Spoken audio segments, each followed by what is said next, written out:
The Ross rifle was a straight-pull bolt-action .303 inch caliber rifle produced in Canada from 1903 until 1918.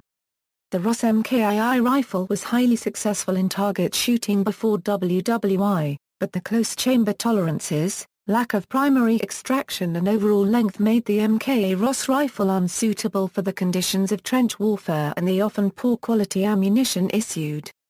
By 1916, the rifle had been withdrawn from frontline service, but continued to be used by many snipers of the Canadian Expeditionary Force until the end of the war due to its exceptional accuracy. The Ross Rifle Company made sporting rifles from early in its production, most notably chambered in .280 Ross, introduced in 1907.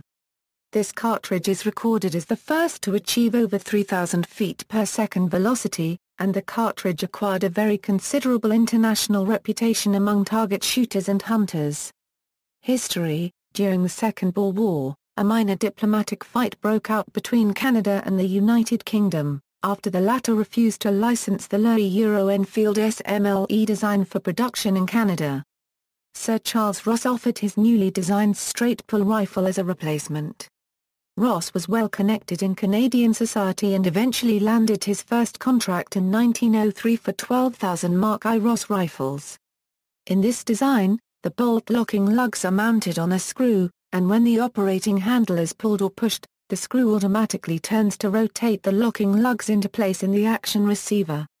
The design is generally similar to that used on most artillery pieces. Unlike the more common bolt actions found in the Mauser and Louis-Enfield, the Ross action did not need to have the handle rotated a quarter turn before the bolt was pulled back, and this feature theoretically offered a higher rate of fire. In addition, unlike the Louis-Enfield, the Ross rifle could be disassembled more quickly without special tools, though it was 1 pound heavier. Service: the first 1,000 rifles were given to the Royal Northwest Mounted Police for testing. Routine inspection before operational testing found 113 defects bad enough to warrant rejection. One of these was a poorly designed bolt lock that enabled the bolt to fall right out of the rifle. Another was poorly tempered component springs that were described as being as soft as copper. In 1906, the RNWMP reverted to their Model 1894 Winchesters and Louis Metfords. The Ross rifle was modified to correct these faults and became the Mk.II Ross. In 1907, the Mk.II was modified to handle the higher pressure of newly designed .280 Ross. This variant was called Mk.II. The Model 10 was a completely new design, made to correct the shortcomings of the 1905.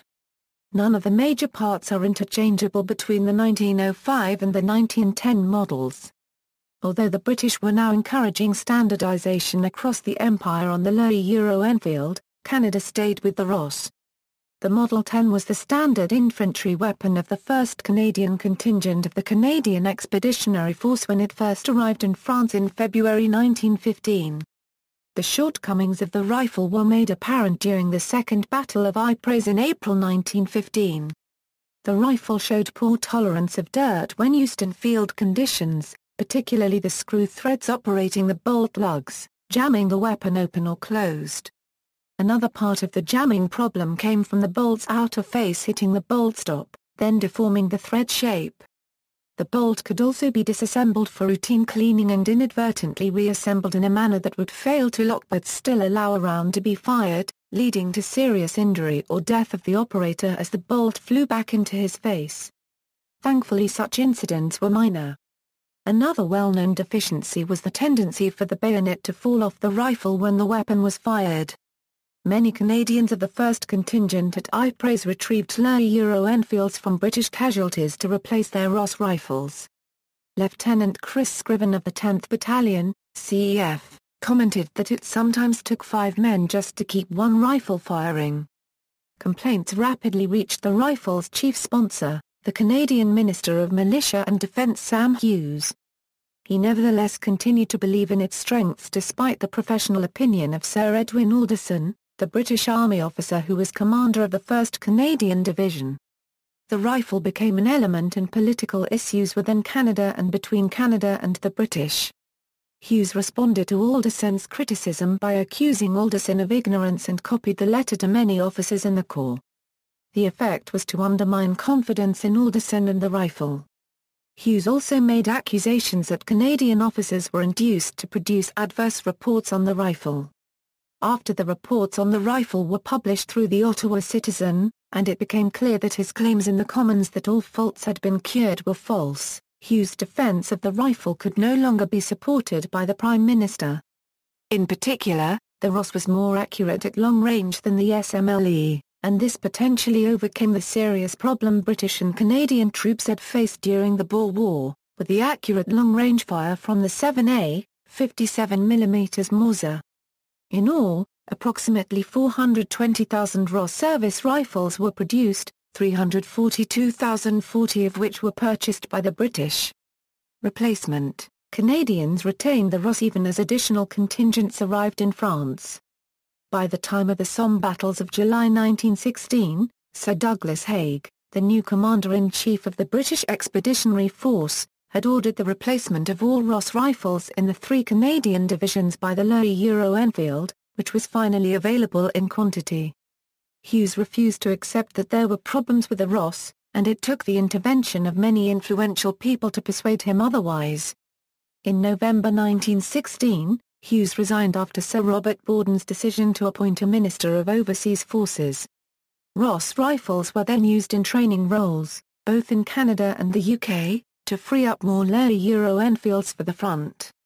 After the United States entered the war in 1917, Ross rifles were shipped to the US for the same reasons, freeing up supplies of the Mk.III Springfield rifle. Hughes' reputation was inevitably tarnished, but Sir Charles Ross had already made a considerable fortune from his rifle design and manufacturing contracts despite its reputation.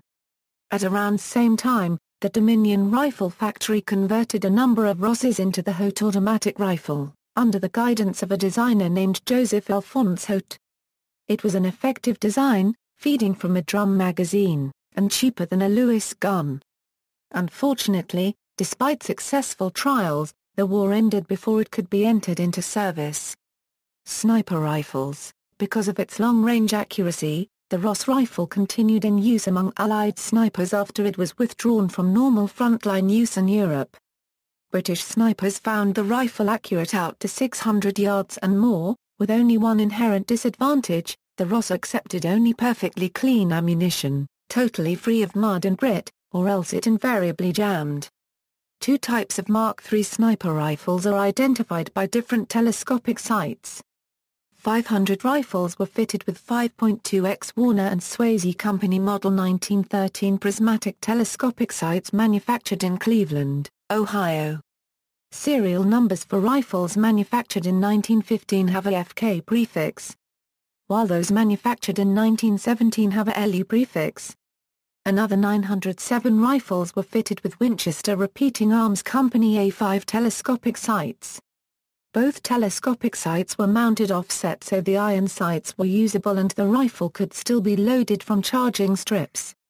Sporting variant: Ross settled a gun factory in Hartford, Connecticut, with machinist J. A. Bennett, to produce a sporting rifle called Model 1897 Magazine Sporting Rifle, a hinged hammer-type rifle. By the same time, he made commercial agreement with famous gunmaker firm Charles William Lancaster, inventor of the oval bore, to be his exclusive UK agent. Caliber: .303 Brit. Early 1900, he brought out the Model 1900 Sporter, still made in Bennett's factory.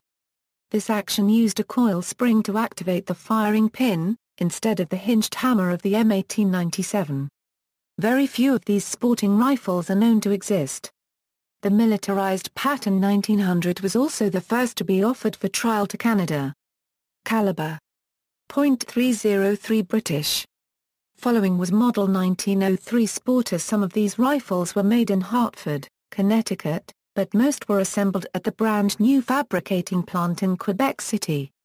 Some of the Pattern 1903 sporting rifles were made in the .370 express caliber, while some prototype chambered for .450/.500 nitro is known to exist. Calibers: .303 Brit, .256 Mannlicher and .370 Express. Some sporterized M1905 military rifles were made available to general public in 1906. This model was called Model M. In 1907, Ross brought out the Model E, his first entirely Canadian-made rifle, based on the 1905 military action, chambered for .303 British and .35 WCF. Following was Model R, which was a plain-looking rifle, no checkering, in caliber .303 British only. In November 1906, Ross, while in the process of developing a new and very powerful .280 caliber sporting cartridge, made some experimental tests with a neck-down version of the new 30-06 Springfield case which he called the .28-1906. This led to the design of the .280 Ross. The new high-pressure round required some strengthening of the bolt and action receiver, but the rifle was otherwise only slightly different from the .303 Mk.II. This design, called Mk.II, was a transitional step between Mk.II and Mk.III actions. Calibers: Model M. .303 Brit, Model R. .303 Brit. Model E. .303 Brit, 35 WCF, Model 1907 Scotch deerstalking pattern. .280 Ross, Model 1910 was made with a totally different bolt head. Instead of having the solid bolt lugs travel in a vertical position and lock in a horizontal position, like for the Mk.II and Mk.II, Ross turned it 90 degrees so it travels in an horizontal position and locks vertically. Then, he used screw threads on the lugs outside which are locking into the matching threaded receiver. Some very scarce Mk.II with the same threaded lugs and receiver are known to exist. He also used the same shape of heavy barrel as used on the Mk.II. The M10, in .280 Ross, is considered by many as being the finest rifle ever made by the Ross Rifle Company. Calibers: Model A10. .303 Brit. Model E10. .303 Brit and .35 WCF, Model M10. .280 Ross, 1912 saw the introduction of the .22 rimfire sporting rifle. While using a simpler mechanism, it was still a straight pull action. This model was very popular in Canada. Calibers: .22 short, long and long rifle. Model 1912 Cadet Commercial. Model 1912 Cadet Leftover. The problems with the Ross in combat were that it was really a sporting design of rifle asked to do the work of a military rifle under trench warfare conditions. However, as a sporting rifle, the Ross became quite popular after the war. The new .280 Ross cartridge gained it a fine reputation for medium-sized game, and for a time after 1918 it was a fairly common rifle on safari. It also proved itself as being an outstanding match rifle, building a strong reputation for accuracy. Match rifles: Ross Mk.II commercial target model in .303 British, with a 31.2 inches heavy barrel, was a real success in the match ranges from 1908 to 1913. This rifle was looking like the military Mk.II, using the same bolt, except having the sight bridge mounted on the receiver. A scarce presentation target rifle was also available. Unlike its military counterpart, it had the serial number stamped on the barrel. Model 1907 and 1905/1910 match target rifle. These very important single-shot rifles are bearing special feature that would make the M1910 so different. The threaded locking lugs and receiver. Military match target rifle. Unlike the military Mk.III, this rifle was using a box-type magazine with flat floor plate. It was using the Ross Mk.III military sight modified to fit the .280 Ross ammunitions. Barrel was 26 inches long. Developments: after the rejection of the Ross as a battlefield rifle, the Dominion Rifle Factory adapted the action to a light machine gun, the Hote, using surplus rifles. These were cheaper than the Lewis guns then in use. They were put to extensive trials. The war ended before they entered service. Other uses: Ross rifles were used once again in the Second World War. The Mk.III Ross rifle was supplied to the Royal Canadian Navy, the Veterans Guard of Canada, Coastal Defence Units, training depots, the British Home Guard, Metropolitan Police, London Fire Brigade, Port of London Authority Police and the Soviets. Coast Guard units in Ireland were armed with Ross rifles during 1920 to 1921. Users: Canada, Luxembourg issued to the Grand Ducal Guard in 1945, replaced by Enfield in the same year. United Kingdom issued to the Royal Navy to free up Enfields for land use. Latvia Mk.III Ross rifles were used by the newly formed Latvian Army during the Latvian War of Independence. They were delivered, together with ammunition and other war materials, by British warships. After the war, Ross rifles became the standard-issue service rifle of Latvian Army, since the decision was taken to standardize rifle calibers to British .303. See also, Haute automatic rifle. Notes. References: Phillips, Roger F., Frena Section Ward J. Dufy and John A. Chadwick, The Ross Rifle Story, Haute, in Bernard Fitzsimmons, The Encyclopedia of 20th Century Weapons and Warfare, Volume 13, page 1385. Duguid, A. Fortescue A Question of Confidence, Hogg, Ian 5 and John S. Weeks. Military Small Arms of the 20th Century. 7th edition, Iola, Wisconsin, USA, Krause Publications, 2000. ISBN 0-87341-824-7. Phillips, R., Knapp, J. Jerome, Sir Charles Ross and His Rifle, Handbook for the Canadian Service Rifle, Ross Mk.III, 1913 Pints IM2 Headquarters 70-55-41 November 1, 377-65, The Ross Rifle Sporting Catalogue 1909 Cornell Publications, The Ross Rifle Catalogue 1912 Cornell Publications, Arctic M.N. Kimber London 1987, Rawlings, Bill. Trench Warfare, Technology and the Canadian Corps 1914 1918. External links: Ross Rifle at firstworldwar.com, Ross Rifle at World Guns RU, Ross Bayonets at www.canadaandsoldiers.com, rossrifle.com, Forgotten Weapons: A Myth and Reality of the Ross Mk.III Rifle.